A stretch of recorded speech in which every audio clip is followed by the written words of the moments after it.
la porte quand ils arrivent, quoi. Allez, on est parti, nous sommes sur PS2, mesdames et messieurs, nous sommes en BO3 entre ces deux joueurs. T'as pas déjà vu ce match? Ah tiens, c'est étonnant. Contre un Terry. C'est fort étonnant. Ok, pour l'instant les échanges sont plutôt bien faits, on profite bien de la frame data. Bah oui, mais regarde ça! Regarde ça! Tu dis ça, en l'espace de 10 secondes, il se prend 70%, mais qu'est-ce qu'il en a à foutre quand derrière il tient l'adversaire et qu'il lui coupe littéralement les tendons d'Achille avec cet enchaînement enchaîné ensuite par un air into side B. Bah oui, il se laisse pas faire, mais regarde-moi ça, je vous l'avais dit que ça allait être violent. Regardez bien et surtout ne clignez pas des yeux, ça va aller très vite. Très bonne cover. Yugi affronte comme lui-même, ce sont deux monstres sur leur personnage. Absolument. On n'a pas le droit de sous-estimer ou de souffler dès que l'interaction est passée. Oh, bien tenté du côté on de passe tout de suite à la suite. Il n'y a pas de on souffle, il n'y a pas de on réfléchit, tout se passe maintenant.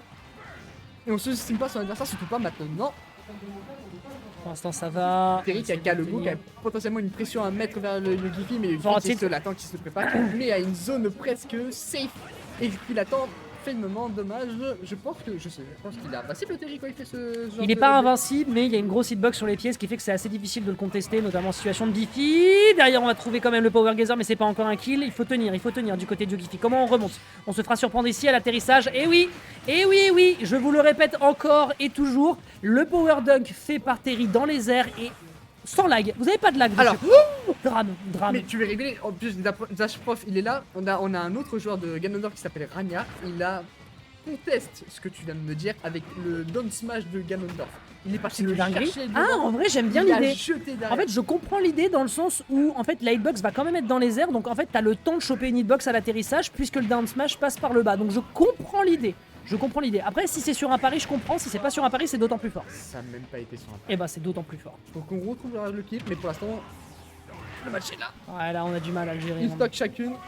Ok, surtout que là, c'est le Ganondorf qui a du retard, donc forcément, on joue sur les projos. Oula, le whiff grab qui aurait pu être dramatiquement puni, mais c'est pas récupéré. C'est un shield poke. Comment tu reviens, Yogifi? Comment tu reviens? Ah, l'air dodge derrière, ça permet de revenir. On a le temps de revenir sur le bord de terrain. Est-ce qu'on peut choper la puniche du côté? On revient pas, les ressources étaient consommées. Le reverse de la part de Yogifi, ce qui permet de prendre le 1-0 de la part de notre Théo, qui est en train de faire des vraies grandes choses. Je tiens quand même à le dire, c'est quand même certainement le perso qui demande le plus gros cerveau pour jouer. Hein. Je dis ça parce que l'HDE est dans la pièce. En vrai, Ganondorf, dès qu'il a la moindre pression face à son adversaire, c'est un avantage immense. C'est quelque chose. Bah oui, non mais de toute façon, non, et puis de toute façon là, puis de toute façon ça c'est vraiment le match-up du spectacle. Les deux sont des bourrins absolus. Ils ont tous les deux des options pour casser la distance. L'objectif c'est de read et de trouver des whiff punish qui sont les plus efficaces. Et en plus de ça, les deux peuvent se permettre derrière avec des options qui sont extrêmement violentes de faire des situations de kill absolument démoniaques. Donc franchement pour l'instant, moi je le dis, c'est que du sucre ce qu'on a. Down throw into Nair, bien sûr la grande classico, le down air qui aurait pu être dévastateur, mais derrière la punish qui est bien faite du côté de Armades qui ne laisse pas passer. Et là tu vois il peut pas le contester parce qu'on n'a pas le timing. Non, pas bouger, rien faire. Ouais, dommage qu'il n'y ait pas trop, on n'est pas trop dans ce match, mais il devrait peut-être le tenter. C'est pour ça que la version qu'il avait fait, il avait pas mis son shield. Ouais. Il a eu le bon timing. Oui, c'est ça. À lui. C'est-à-dire qu'en fait, je pense que le mec, le Terry en fait a dû se dire à l'atterrissage, je peux tout de suite trouver une punish efficace parce que je sais que c'est pas laggy, mais malheureusement, bah, la punish est là derrière. Ouais, il y aura pas l'explosion du shield, hein, malgré le chargement, c'était bien tenté du côté de Yogifi, on esquive les projos, l'atterrissage qui est puni par la dash attack, très bonne option en anti-air. Et là, Yogifi est un peu dans le mal, on profite de cette plateforme. Comment on se dépètre? Ok, Paris, forward tilt, dommage. Jab, pardon. Armades, oui. Armades qui essaie vraiment de trouver une ouverture à plusieurs coups. Il tente des approchements, mais il se fait assez reverse du Giffy, le repousse tel un gros sort. Ok, pour l'instant il le tient bien, le backer ici qui aurait pu être monstrueux, derrière il y a le go qui pourrait être utilisé, hein. C'est une option qui pourrait être dramatique pour la suite. Il a récupéré juste avant au dernier timing, mais non. Malgré le fait que les côtés soient resserrés, on prend bien son temps pour retourner, et derrière on retente d'aller chercher la punish, mais c'est très compliqué de le gérer ici, même si on n'atterrit pas sur le terrain, et derrière la punish qui est prise, c'est pas encore fait. Et derrière c'est l'up smash mon gars. On a voulu faire croire qu'on était Andrés, mais on reste Armades. Donc il y a encore du boulot à accomplir du côté du joueur de Yasumi. Non, cet homme est trop malveillant. Ok. C'est pas. Qu'est-ce qu'il a voulu faire de malveillant? J'ai pas vu, il était offside, il était prêt à faire son il était prêt à y aller au side B. Ah, le vilain avec cette avance. Avec toute cette avance, le jab qui est bien vu, 63%. Pas une recette qui gagne, il lui a mis 3 interactions, il le met à 75%, ça me terrifie. Une très bonne punish de la part de Armades. Et là c'est le jab, évidemment. Eden, si tu nous regardes, c'est pas un air d'air, mais c'est le der qui fait quand même la différence. Ok. Il l'a tué au 0. Vraiment. Voilà. Il a fait OK. Et alors? Il lui a mis un vieux knuckle et on se retrouve à un partout des deux côtés. Ça me flingue. C'est du gros boulot. Mais j'adore. Encore une fois, c'est un match-up bagarre, mais vraiment pur jus et c'est trop plaisant à regarder.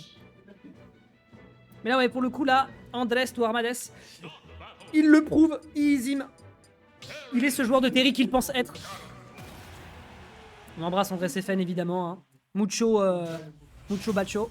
Je viens de faire de l'espagnol italien, mais c'est pas grave. D'ailleurs, on attend toujours des informations pour le Glory 4, les Espagnols. Hein. Si vous avez des infos, on est preneurs. Hein. T'as très bien vu ici. Attends, tu te rends compte qu'il a sauté dunk, il le touche et après il repart en jab power dunk. Oui, il prend pas dit, Derner. Il a fait moi, je connais pas le lag, hein, vraiment, j'enchaîne s'il le faut. Je m'en fous. Tu bouges pas et alors bon, Surtout qu'il est conscient que Giffy a pas les options pour ça. C'est pas la frame d'attaque qui va lui permettre. Oh, tu jab, ok.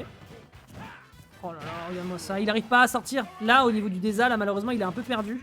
Ok, pas intéressant. Il y aura malheureusement un grab qui est perdu. Derrière, c'est réenchaîné. On a peur, on est dans le shield. Dash attaque qui va mettre l'adversaire pile poil sur la range pour aller choper. Brigitte, smash en couverture. Il avait tenté tout à l'heure de le toucher avec le forwarder, ça passait pas. Là, cette up smash, la couverture est absolument merveilleuse. 102%, il y a de quoi faire des dingueries. Et que tu le dis, il a effectivement de quoi punir davantage. Down air into notre alert cette fois-ci qui fonctionne bien. Le forwarder qui est perdu dans le shield. Et derrière, le up smash. Le smash est parti si vite. Ouais, directement dans le shield, up smash en réaction. Bah écoute, bien vu.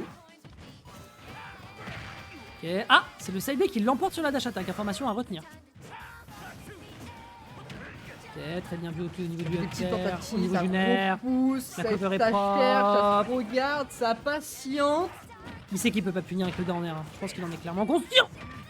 Oh, alors là, mon gars, eh ouais, on revient pas. On revient pas à consommation des ressources. Les fins de frame, ça te aide au bout du pied de l'autre côté. En fait, ce que je trouve stylé, c'est que les deux, s'ils font l'erreur de faire des tentatives un peu hasardeuses sur le bord de terrain slash en offstage, il peut y avoir des rivers qui peuvent être létaux. Et c'est vraiment les deux doivent respecter vraiment davantage ça. Cette game là. Bah oui, donc là, il faut vraiment respecter ce type de situation. Voilà, très bon side pour changer le timing, c'est très propre. Comment tu fais la Yogifi? Quelle est ton action? Le neutral air en retourné malheureusement, derrière la dash attack weak qui lui permet de tenir encore un petit peu le choc. C'est dangereux, c'est très dangereux, ok. Dommage, c'est malheureusement dans le mauvais sens, c'est drop. On va pouvoir trouver un down tilt ici qui va être déterminant pour remettre l'adversaire en situation d'offstage. Derrière, on va pas réussir à toucher avec ce dair. Et là, on trouve avec le neutral air. La dash attack qui est perdue, mais la spot dodge derrière qui permet de enchaîner. C'est reperdu avec un excellent up smash en punish. Très bon boulot. Derrière, un petit jab. Ça pourrait être le 2-1 en faveur de Yogifi dans les prochaines interactions. Et c'est pas perdu, pendant c'est tout pas ça, il avait juste fait jab up B histoire de dire c'est un kill confirme. Ça n'a pas marché, il s'est pris 77%. Bon, certes, il vient de prendre la stock, mais il s'est pris une belle position. Comment tu fais pour t'en sortir? Forward throw qui est propre, on n'oublie pas que l'offstage pour Ganondorf ça peut être un drame même à 40%. Très bon grab into back throw, est-ce qu'on peut punir? Non, on ne peut pas bien sûr. Et là le down smash, bon dégâts dans le shield. Le up smash ça partait dans un dash shield, c'était le shield break bien évidemment. Il se laisse pas, c'est pas fini. Ça va. You, 40%. C'est en dex. C'est en dex, on essaie de le terrer le plus aussi. Puis là, vous l'entendez, hein, le public est en ébullition de l'autre côté. Grab, pas de forward tilt, ça passera pas malheureusement. On a le temps de le tenir derrière. L'un des deux joueurs prenne une belle phase et ça peut partir. Ok, la punition down tilt sur la dash attack ne passe pas. Je pense qu'on est sous tension du côté d'Armades. Là, il y a des punitions qui passent juste pas quoi. On passe dans le shield. Il y a l'information à prendre, il y a le oui, bien sûr, mais bien sûr. Ça peut vraiment partir. Bien sûr. C'est dramatique. Yogifi, c'est un 2-1. Avec l'information à prendre en plus. Oh non, c'est le drame, malheureusement. On s'est beaucoup donné, mais là, Armades réussit à l'emporter et à trouver la qualification pour la suite en direction de la loser semi. C'était à si peu de choses. Bah, Yugi, c'est pas BO5? Non, bah non, bien sûr que non, on est en loser quarter.